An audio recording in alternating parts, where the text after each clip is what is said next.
Hello everyone. The last video that I did was I actually did way better than I thought it would. Because when I record IDV content, normally I look at it and I'm like, oh, this is pretty cool, and then I expect it to get like 7 views. But that one actually did pretty well. It got a few thousand views, or it got like just over 1,000 views, and it got, at the time of recording anyway. And it got a lot of discussion and a lot of people offering their weight in the comments, which I really appreciated. Because I think this game is really interesting to talk about. And I really like it when discussion actually sparks about it, because I think that this game has a lot more depth than a lot of people give it credit for. So I really appreciated people offering their critiques or their opinions or anything else to do with the game design. So I was like, fuck it, why not record another one, right? But I wanted to record something a little bit different, right? I still like to talk about character design, and I still like to talk about how the survivors and the hunters interact with one another. So I wanted to make a video about a character that a lot of people tend to complain about, and that is Priestess, right? People bitch about Priestess a lot. Like, people do not like Priestess, and I agree. I don't like Priestess either. I mean, I'm sure some of the old head in the audience have seen the 1 hour Priestess rant from Perswayable. When did that video come out? Let me have a look, actually. Hold on. Perswayable Priestess rant. That was 3 years ago. I mean, that's still one of the greatest videos that's ever been released in IDV history, by the way. But yeah, what I wanted to talk about today was Priestess, but not entirely about Priestess, because I think that Priestess gets a little bit too much of the spotlight in terms of people complaining about how broken she is, and, well, she is cringe, I do agree. It is, there's a little bit more nuance to it, I think, other than Priestess just being an extremely irritating survivor, right? And to do that, I want to compare her to Fire Investigator later. But for now, I wanted to talk about something that both of the characters utilize in a strong way, and something that I think forms a basis of an argument when you're talking about them, right? And that is the walls in IDV, right? Walls are like one of the most... No, not one of the most important aspects of IDV, right? And it's a little bit silly when you like just say it out loud, right? Like walls are important, like of course they're important, but like if you think about it, walls define every single aspect of IDV, right? Like they are the core game design. They are the core philosophy that the game centers around, right? Because it decides kiting routes, it decides where pallets are, it decides what areas are good, it decides what areas are bad, and overall it just decides every single aspect of the game is all decided by walls, right? And then a lot of characters interact with walls in a direct way. Characters like Fool's Gold directly interact with them, characters like Opera Singer directly interact with them, characters like Sculptor directly interact with them by pushing you into them. A lot of characters directly interact with walls, right? But all of them do it in a telegraphed way, and all of them do it in a way that is very clear to see, right? So when you're thinking about walls, you have to remember that they are the core notion of what makes the game work. They are what the game is designed around entirely, and that is, I mean, there's not really much more to say, right? Like when you're taking a look at walls, they are objectively what make the game work, and how characters interact with walls is very different depending on which hunter or survivor you're talking about, right? And then you get to Priestess. It's been a while since I watched Perswayable's video on Priestess, but I do remember one of the things that he was going on about is that Priestess fundamentally breaks the game, right? Priestess fundamentally breaks the game because she takes the philosophy of walls and she flips it on his head in a way that no other character really does, right? Because Priestess is not limited by walls. She is, in fact, exacerbated by them. Priestess is a character designed to be stronger around the area that survivors are meant to be limited by. And that, I think, is why people hate Priestess so much, because she fundamentally breaks the core philosophy of the game, right? And not only does she allow herself to do this, but she also allows her teammates to do this in both her long portal and both her short portals, right? I think this is one of the main reasons that people complain about Priestess so much. It's because she is a character that really turns the concept of the game up on its head in a way that no other survivor is able to. No other survivor is able to utilize walls like she can, right? And when you consider that walls are such a central part of the game's design, you remember that, wait a minute, a character being able to completely negate them, and not only negate them, but use them to their advantage, is extremely unhealthy for the game. And for hunters like Fool's Gold and Opera Singer and Sculptor, and I'm sure there's others that I'm forgetting, this is okay, because hunters are meant to use walls to their advantage, and some of them are better at using them than others, right? The whole point of the hunter gameplay is to use walls to corner survivors. Like, a Feaster will place a tentacle and then use the walls around the tentacle in order to corner you into a guaranteed hit, right? Fool's Gold will corner you into either taking a normal attack or a chip, depending on how he mind games it. Sculptor will use walls to get a chip, and she'll use it to either surprise you or she'll use it to cut you off. Sangria will use them to double back and catch you around like a pallet that you mistakenly vaulted over, right? These hunters, pretty much every single hunter in the game, uses walls in a way that is meant to entrap you. And no other character in the game is able to break that rule set more than Priestess, right? But these are points that have already been made. Like, this is kind of the basis of the argument that I wanted to talk about today. Because everybody knows that Priestess is game breaking, right? Like, it was said 3 years ago in Perswayable's Priestess rant, like it was said fucking ages ago. But what I think is interesting is the comparison between Fire Investigator and Priestess, right? So you take a look at both of these characters in a vacuum, right? And if you actually think about it, both of them are relatively similar in quite a lot of ways, actually. For starters, in terms of like just basic stats, both of them have slower decoding, both of them are classified as supports, and both of them are relatively strong chasers on their own, right?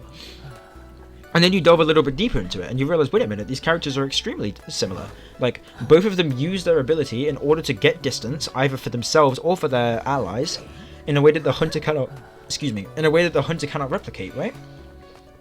So, Fire Investigator places his airbag, and then the hunter cannot use it to boost, but all of the survivors can, right? Priestess places a portal down, and the hunter can use it, but they are stunned while survivors are not. They are abilities that grant distance that the hunter is either punished or cannot replicate, right? They are extremely similar when you word them like that. But then you take a little bit of a deeper look into their gameplay, and you realize that they are actually vastly different for the one sole reason that Fire Investigator utilizes the open, and Priestess utilizes closed wall areas, right? What makes Fire Investigator work is he allows a transition from one area to the other, and he allows a transition in the open, right? That is what Fire Investigator does. He is a character that is able to transition him or his allies. Priestess also does this, but she does it in a significantly more frustrating and unhealthy way by using the walls to get herself distance, which is game-breaking in itself, and also extremely frustrating for the hunter. And it's also, honestly, frustrating for her teammates, because outside of a VC, Priestess's portals are not highlighted. There is not a clear indicator of where they are, except if you see her place one. It doesn't make a sound, it doesn't do anything like that. Of course, this isn't global portal, this is short portals, right? Global portal is like a whole different argument. But Priestess is a character that is significantly more VC dependent, but Fire Investigator's airbags are highlighted from across the map. You can see them wherever. He even makes a fucking sound when he places them, like quite a loud sound when you're relatively nearby, if you're paying attention. So in many regards, Fire Investigator, I think, is a much healthier design than Priestess. And I think that's kind of what I wanted to get onto today. And I wanted to talk about the intricacies of both of the characters' designs, how they interact with the kind of core philosophy of the game, and how I think that Fire Investigator is just basically what Priestess should have been, right? And I think if we were to look at both of these characters in a vacuum, then Fire Investigator is a significantly better designed character that is much more healthy for the game, right? So, in many regards, I think both of them are quite similar, as we've already discussed. But let's compare Priestess and Fire Investigator's abilities, right? So, we have an airbag that sends you out into the open, and we have a portal that sends you through walls. Both of these are similar in concept, like I've already said, but I mean, first of all, it's the fact that the Fire Investigator uses the open rather than the walls. That is already a big indicator that he is much healthier and much less frustrating for the game, right? Because Fire Investigator, his transition does it in a way where he doesn't just allow bullshit transitions that shouldn't be able to happen, rather he accentuates transitions that should already be able to happen, right? So think about it like this.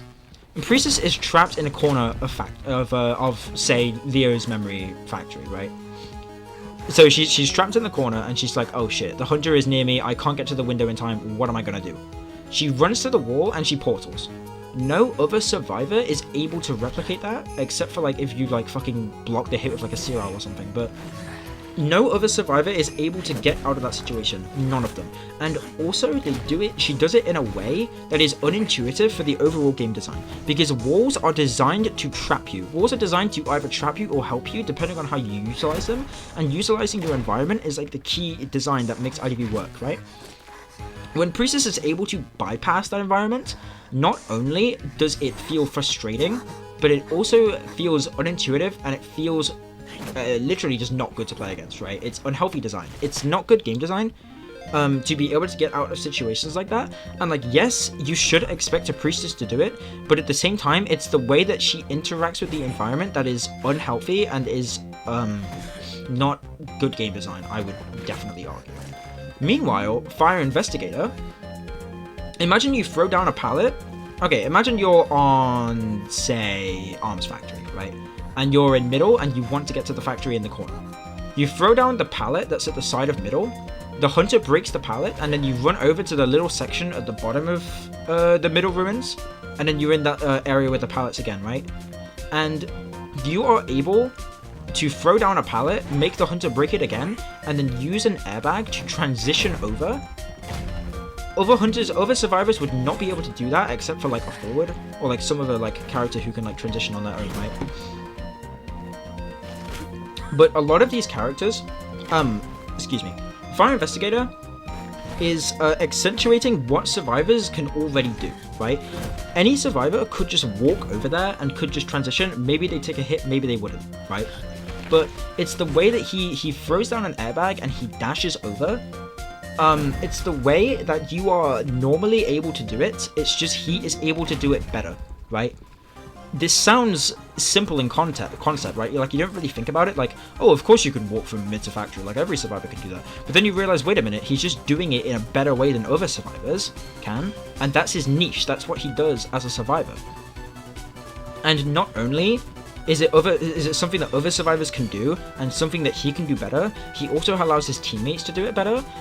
And it's also in a healthy way because it's both extremely expected, extremely telegraphed, and also extremely healthy, right?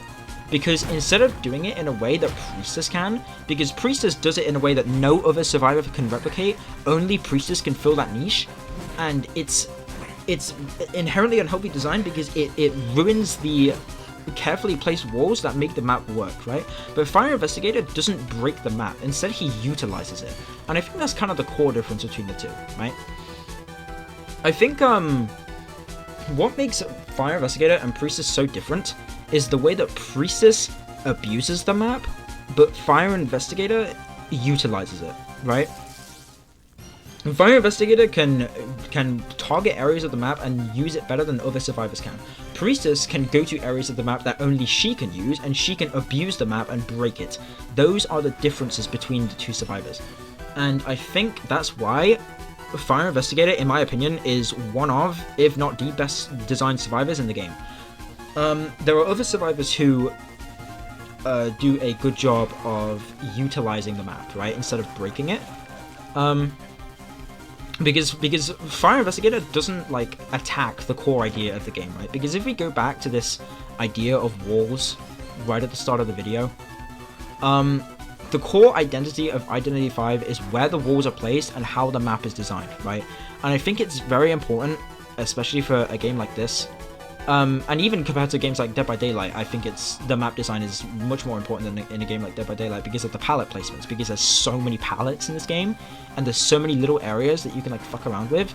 And instead of like in Dead by Daylight where you're like juking, IDV is much more about like how you root and how you kite and how you mind game.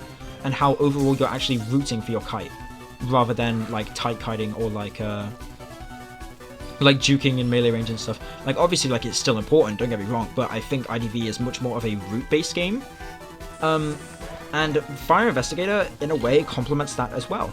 Because the game is much more of a root based game, and it's much more how you're routing your kites rather than how you're like mechanically able to execute jukes. Fire Investigator is a much healthier way of accentuating your kite, because he just allows you to take routes that you would already take, but do them in a much more effective manner that the hunter cannot replicate, right? And that's why I think that characters like Forward are okay for the game, because I think, well, in terms of kiting anyway, Forward, because Forward is able to take routes that normal survivors would take, but he's just able to do it in a way that's like quick, right? And that's what Fire Investigator does as well, except he's able to allow his teammates to do it. Fire Investigator does not create any new kite routes, he just makes already existing kite routes way better, because he allows you to transition for free. But Priestess does not accentuate already existing kite routes. Instead, she makes her own kite routes that are exclusive to Priestess and break the core philosophy of the game as a whole. Because when you look at the masterful, honestly masterful game design that is Identity V's walls, because honestly, like, if we're being serious, Identity V's maps are so well designed. Like, there are some areas that are like really like cringe, like main building hospital. But other than that, like, I think NetEase have done a really good job of designing the maps in a way that is both engaging and fun for both factions, right? Because hunters and survivors can both utilize the environment in a way that can outplay the other. It's fantastic. I think it's really well designed. But I think all that goes out the window when you have a priestess that can just portal through any wall, right? And can create new kite routes for herself that no other survivors can replicate. But then not only can she use it, but also her teammates can use it as well with pre-set up portals, right? Like, I don't think Long Portal is a problem for the game. I don't think Long Portal is bad. I think, honestly, I think that Long Portal is actually pretty well designed from a gameplay perspective. I think it's frustrating sometimes, but I think it has a very noticeable counterplay. And I think it's an ability that, while it can be frustrating and while it can be used well, the only thing I think it's cringe about it is that the fact that she can just portal to the exit gate at the end of the game. That's the only thing I dislike about it. That's the same reason why I dislike Little Girl. But other than that, I think Long Portal is fine and not worth complaining about. But I think her short portals are detrimental for the game in a way that no other survivor can even come close to, right? And that's why I think that Priestess is poorly designed. But Fire Investigator, on the other hand, I think is a character that accentuates already existing kite routes. His ability is very well telegraphed and very clear to see for both survivors and hunters. It's very clear what you're meant to do with him. He's not VC reliant, and he's also self-sufficient and can kite for himself. And I think this character is one of the perfect jack of all trades characters I've ever seen designed in IDV history. I think he's able to do a lot of things, none of them particularly amazingly, but in a way that is not frustrating for the Florian, nor is it frustrating for the hunter. And I think that Florian, because of that, is one of the best designed hunter survivors, in the game. And that's why I think that Priestess is not well designed at all. If I were to summarize my argument, right? Both of my arguments for both characters kind of rely on the existence of walls and the design of walls in the game. I've already talked about that at length, probably about like 7 times now. As a reminder, this video is unscripted, by the way. I am just sat in front of my screen, listening to some music and just yapping. I don't have like any notes or anything. I'm just sat here and I'm just talking off of my head, because I think that's the way I guess I enjoy making videos the most. But I suppose what I'm trying to say with this video, I've gone a little bit off track now, because I started talking about how the video is fucking unscripted. How ironic. I think, I was talking about how well designed both of them are. If I were to summarize my arguments for both of them, it starts off with the idea of walls. Walls are the core mechanic of the game. Every survivor and every hunter interacts with them in a way that is healthy and in a way that is both engaging for survivors and hunters, right? Both survivors and hunters engage with walls in a way that is fun, and in a way that both factions can outplay the other if they are the better player. That's why I like Identity V. I think the better player is always able to utilize the environment in a way that the other cannot, right? And that's where you get kited, because they are utilizing the environment better. And obviously, like, there are some characters that you know, have some sort of bailouts like Prospector or people with stuns like Enchantress or something like that. But that's besides the point, right? And every single character in the game has to use their environment to their advantage. But no other character in the game breaks the environment like Priestess does, and is able to utilize it in a way that is both unintuitive and also just, I mean, for lack of better word, bullshits. Like, there is no other survivor that is able to do what Priestess does. But Florian also is unable to be replicated by other survivors, but it's the fact that people can already take the routes that Florian is able to create for them, except he just makes them better and he accentuates them in a way that is both predictable and also healthy for the game, right? It's more fun for everybody when a Fire Investigator is meta than when a Priestess is meta. That's what I'm trying to say.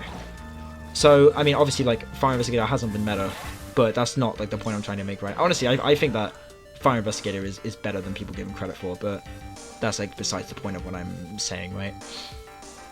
Honestly, I don't really have much else to say. I think I've already made my points. I've been yapping for 20 minutes. Honestly, it doesn't feel like 20 minutes. I've just been kind of talking into the microphone. But, in short, Fire Investigator is what Priestess should have been. Priestess breaks the game, and Florian accentuates the game and makes it better than it already is. Alright? That's the point I want to make. Nothing else to say, really. Again, thank you for watching to the end. I know I'm just sat here like yapping into a microphone without a script, so if you actually reach the end of this video, I really do appreciate that. You are the fucking goat. But yeah, that's all I have to say, really. Thank you for watching. I hope you have a good evening, or morning, or whenever you're watching this. And yeah, I'll see you guys later when I yap about some other niche topic without a script, like a nerd. Alright, good night guys, peace, bye bye.